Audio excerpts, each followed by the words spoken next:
Inside the Crimson Tide, Tider Insider TV with Rodney Orr and Gary Harris.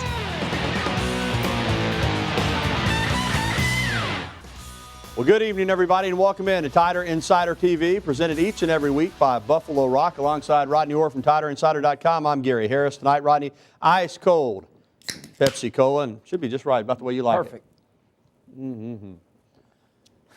It's sweet anyway, but it's always sweeter after a victory over Tennessee. And Rod, that's where we'll begin this evening. We'll get to Mississippi State in a moment, but first, Alabama goes into Knoxville, beats Tennessee 44-13, and Rod, it was another dominant performance by Alabama in a season of dominant performances. I will say this, as you see Derek Dooley coaching from the sideline with the crutches after hip surgery, but it was the closest margin at halftime Alabama's had this season. It was 23-10, and Tennessee was hanging on to some hopes that they might be in the game, but then Alabama scored 21 unanswered in the second half.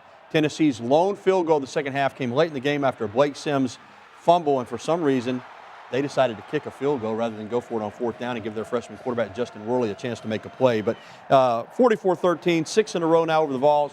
What else can you say? Although I'm going to let you say some more. Well, it was pretty dominant, Gary, I think, as we discussed. Again, I think that Tennessee did try to hang tough. They certainly have a lot of athletes, no question about that. But, you know, when you look at what Alabama did defensively against Tyler Bray, they pretty much shut down that passing game. When you talk about the ability that Cordero Patterson has, along with Justin Hunter, and again, Bray to make the big throws. And, you know, offensively, Alabama was outstanding. A.J. McCarron, 17-22. The touchdown passes he threw to Amari Cooper, Kenny Bell. I mean, certainly it was a very balanced Alabama attack. You saw once again T.J. Yeldon getting it cranked up, running for over 100 yards at 129.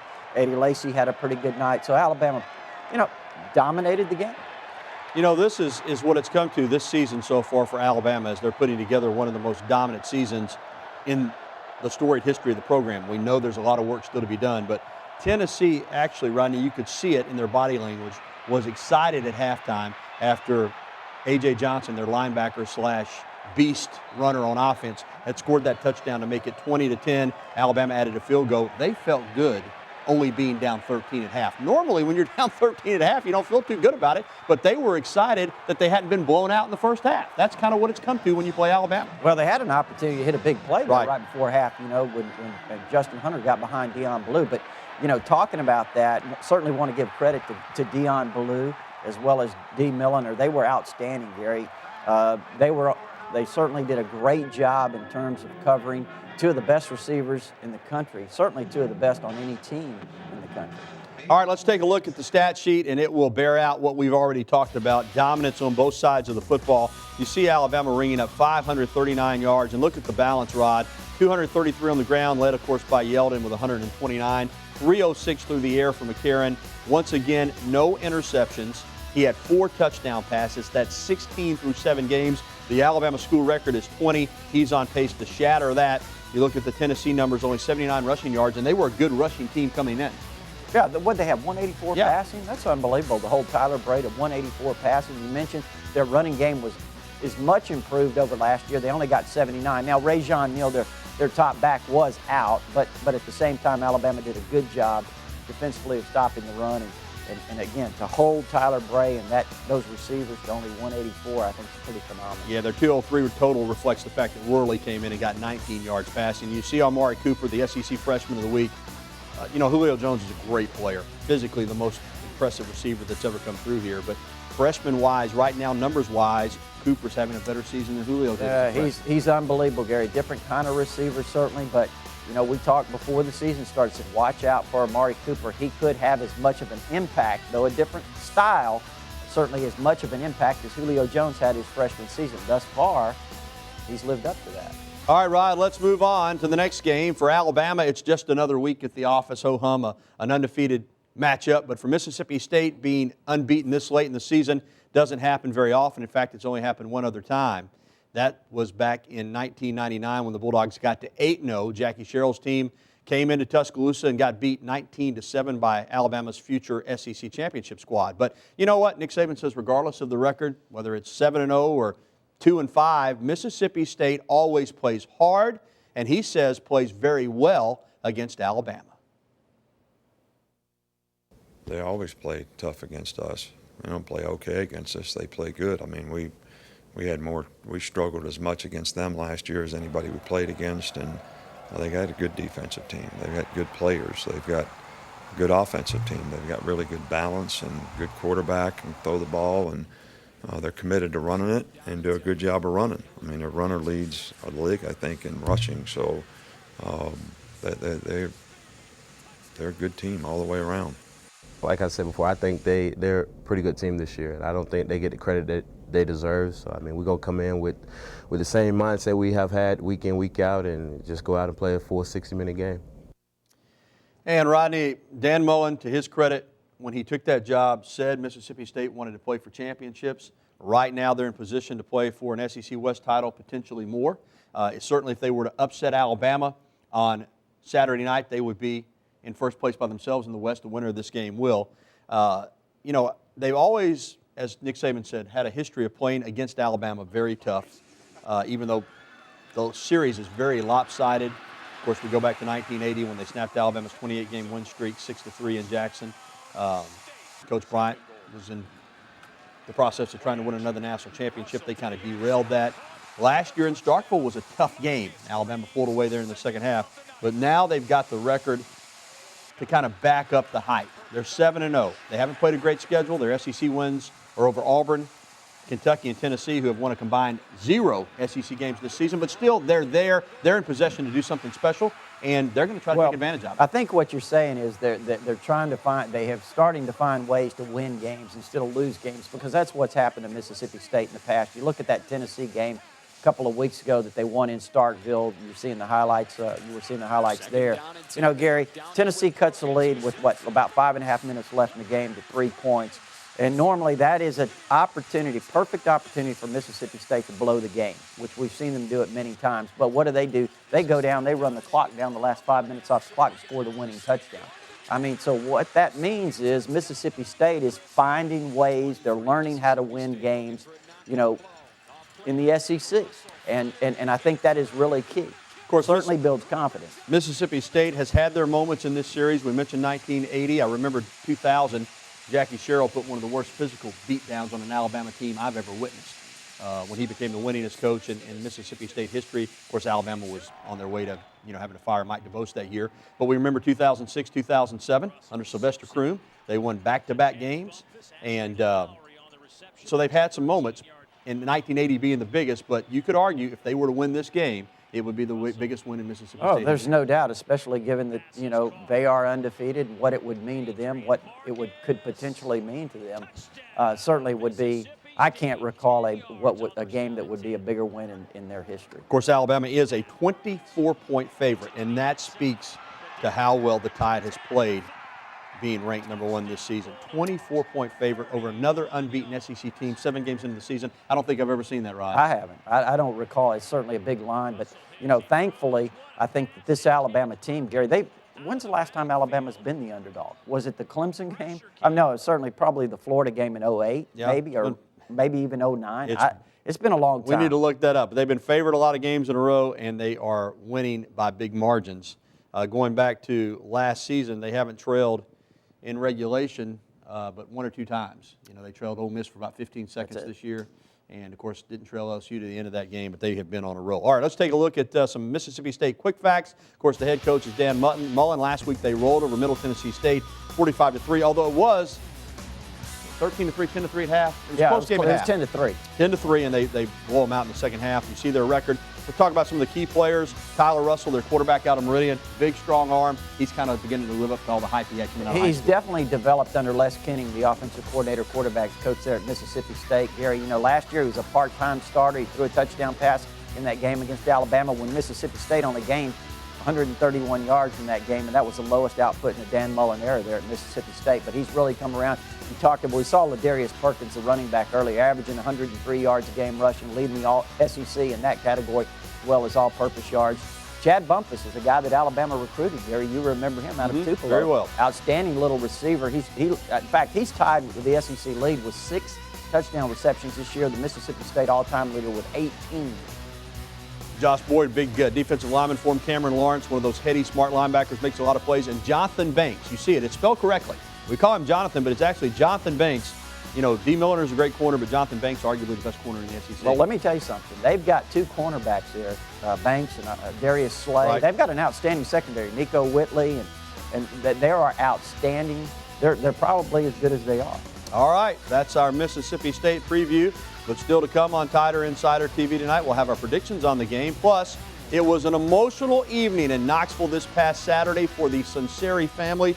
We'll relive those emotional moments. Also, we'll be getting to your phone calls and answering your emails. The contact number always the same, 205-348-WVUA. That's 348-9882. Or you can email us at titv@wvuatv.com. You're watching the show that takes you inside the Crimson Tide, the one, the only Tider Insider TV, presented by Buffalo Rock, proud bottlers of Pepsi-Cola. Welcome back to TITV. Rodney will rejoin me here in just a moment. This past Saturday night in Knoxville, the Crimson Tide, as we talked about, pummeled the Tennessee Vols 44-13. But in some ways, the final score was secondary for the Sunseri family. Hear me out. Vinny and Sal on the same field, but in different colors for the first time. Sal, the former Bama outside linebackers coach, is now the defensive coordinator for the Vols. The two were able to get in hugs before and after the game. Vinny spoke about the emotions of playing against his dad's new team, and we also caught up with Sal and got his thoughts as he was leaving the stadium. Let's take a listen to both. It was a good game. It wasn't sad tears because I'm so happy about how the team played and how we performed, and it was just touching the way my dad came up to me and he said some stuff that really hit me deep, and I'm so proud of him. I love the guy, and I wish the best for him at all times. You know, Vinny act like a pro, I act like a pro, the family is. They got a great football team down there in Alabama, and I'm just happy that my son's part of it, and the bottom line is that, hey, we competed, we didn't do as well as we like, gave up too many explosives, and it cost us. So I'm going to let this thing go, but I'm going to go see my son. Good moments there. You know, Rod, the NFL Network has this program called A Football Life, and certainly the Sunseris have lived a football life. Those young men, both Vinny and his brother Tino, the girls as well, who are athletes, have traveled all over the country. They've been in a lot of different schools. Tino's the quarterback at Pitt, his dad's alma mater, but then they're in Tuscaloosa. Sal's coaching at Alabama. Vinny's a standout player at Northridge High School, gets a scholarship offer to UA. They're together for 1 year. They win a national championship, and then Sal's off to UT, and the family's kind of split up again, and now they face each other on the field. That's tough. Well, it is tough, and it's something that, Gary, you know, as we followed it, it was something that we never expected. Certainly, you would not expect Sal Sunseri would have accepted that job at Tennessee, but again, it did split up the family, and he has a sister who plays volleyball at Tennessee as well. So, you know, he took a job at UT. Let's be honest, got a lot more money. That probably had a little something to do with it. Defensive coordinator. But he's got some different challenges there as well. And as you heard him say, they gave up way too many explosive plays to Alabama. But it's good to see that it is a game. Certainly, family is important, and we got to see that with the Sunseris. Well, still to come, we'll have our predictions, as I mentioned, on the Bama-Mississippi State game. And don't forget to give us a shout here on the program. You can reach us at 205-348-9882, or you can drop us a line by email, titv@wvuatv.com. We're coming back with your phone calls and emails right after this. Stay with us. Welcome back to TITV. We've reviewed the Tennessee game. We've previewed the Mississippi State game. Still to come, our predictions on the game. Phone calls in just a moment, but first, RodneyTiderInsider.com. A lot of recruiting information and much more out there for $48 a year. $48 a year, Gary, and you know, you get access to all the forums. I know that fans like to discuss and share information, and certainly we have the most active. I bet we had 7,000 messages posted yesterday on our forums. I mean, that's a lot of information, a lot of opinions out there, and you know, there's a lot of people that are very knowledgeable sharing information. Right. So, go to it. Welcome to join in. TiderInsider.com. Just look it up and join in on all the fun. All right, let's go to the phones. First up tonight, our buddy Joseph in Tuscaloosa. Joseph, how are you? Hey, Gary, Rodney, what's up, hot now? Doing well. Hey, Joseph. Hey, man, you think we well conditioned enough to beat Mississippi State and LSU? Well, Joseph, no doubt, Alabama's one of the best conditioned football teams in the country. We've seen that since Nick Saban and Scott Cochran have been here, the strength coach. You also mentioned injuries. There are some injuries. The good news is most of those guys that are hurt are not available. Most of the guys that are playing, other than maybe Christian Jones and A.J. McCarron, a little dinged up, but most of the guys are healthy. I think they're in good shape for the stretch run. Yeah, it's a tough streak here, Joseph. Certainly, we talked about that, starting with Missouri, then Tennessee. You go on the road for those two games, then you come back, and you know you're facing an undefeated Mississippi State team, best Mississippi State team in probably 13 years or so, no question about that. And then you know you look down the road, you've got to go to Baton Rouge. So I mean, it's a tough schedule, Gary. And then all of a sudden, you've got Texas A&M right. coming to town. So it's really not much of a break, Joseph. It's a tough stretch. And those people saying that Alabama doesn't have a tough schedule, not many teams, I don't think, could go through that 5-game stretch unscathed. Yeah, and I wouldn't surprise me if Michigan went on and won the Big Ten after everybody kind of wrote them off after a couple of games. All right, let's take a call from PJ. He hung up, but he left us his call. Who will represent the SEC East in the SEC championship game? Okay, did we change the question here?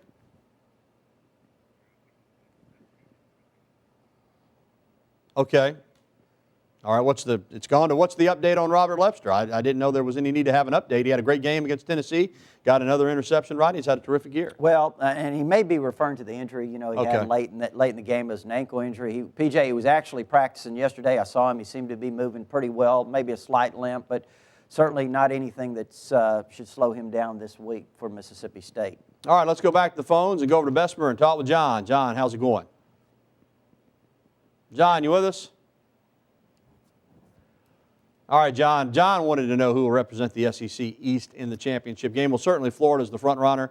They're undefeated. They have played some tough teams and beaten them. Now, if Georgia goes into Jacksonville on Saturday and beats Florida, they control their own destiny. But it looks pretty much like a two-team race. The winner of that game is probably going to represent the East. South Carolina's kind of taking themselves out of it. Well, yeah, it is. And it's going to be, remember just a few weeks ago when everybody was talking about South Carolina and the performance they put on against Georgia, and maybe that's the best team in the country. And now here we are 2 weeks later, and South Carolina has a couple of losses. To me, the best team I've seen thus far, though we will find out Saturday when Georgia and Florida play, the best team in the East that I've seen is Florida. And I think when you look at it, Gary, they have a recipe much like Alabama. Will Muschamp, a Saban disciple, does the same kind of things defensively. They believe in running the football. And, they have a lot of talent down there at Florida. They've recruited well. So, but when you look at them, Gary, I think they are a little bit mentally tougher than Georgia is. We'll find out on Saturday afternoon. All right, more of your phone calls and your emails are coming up. The phone number again, 205-348-WVUA. That's 348-9882. TITV will continue right after this. TITV continues now with more of your phone calls. Let's talk with our pal, CB. CB is always in a good mood. What's on your mind tonight, CB? CB, you're on, buddy. This is Hank. Hank, okay. I tell you what. All right, Hank. Good to have you, Hank. They're telling me one thing, we're getting another. Hank and Sycamore, go ahead. Why was 5 wins taken away from Nick Saban in 2007?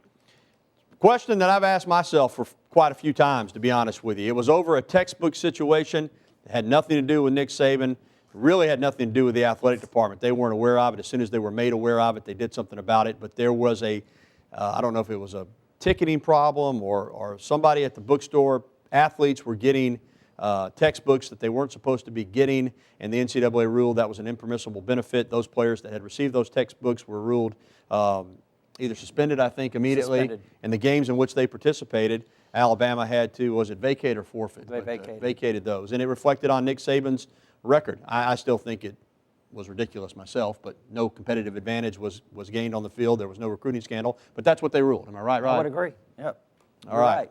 All right, is it going to be our buddy CB? Hey, how about this? We've actually got somebody that we're supposed to have. CB, you're on the air, my friend. All right, Big Daddy, y'all cut me off like a water faucet. Well, I'm burning a little daylight. What about this freshman class, man?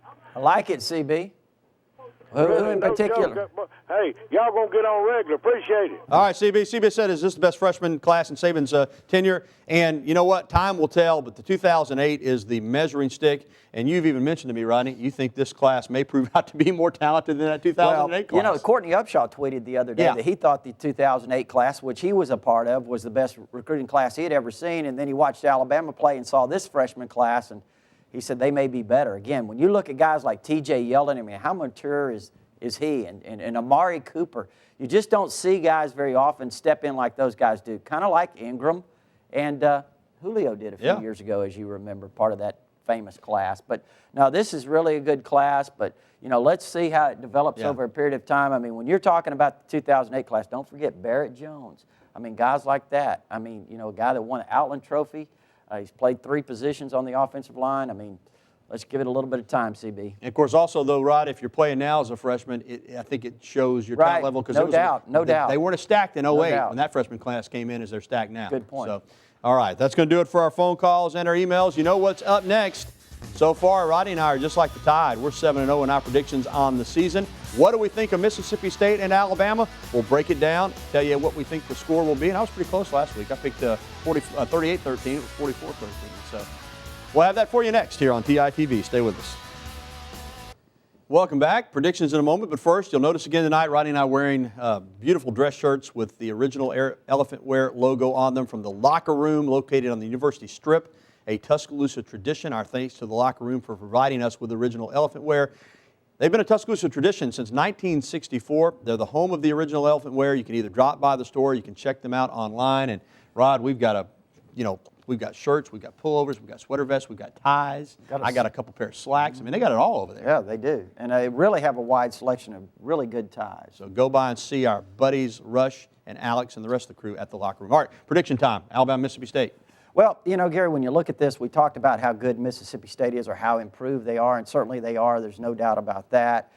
But, you know, when you start breaking this game down, you know, Alabama's at home. Alabama's a really focused football team, and I think if you look at the two teams, certainly both of them rely on other teams turning the ball over. They're the two of the top 3 teams in the country in terms of turnover margin. As long as Alabama doesn't turn the football over, Gary, I don't think Mississippi State has a chance. It's 31-14. You know, we're right together on this one. Again, we don't go over our picks in advance. 31-13. I think Alabama is just a better football team, and Mississippi State's having a heck of a year, but they're not ready to roll up against the Tide just yet. Hey, it's dinner time. We're heading over to Southland Restaurant in Cottondale. Join us over there about 7:15. They got some great grub, including the best salad pork bar you'll find anywhere. For Rodney, I'm Gary. Thanks for watching. Good night, everybody.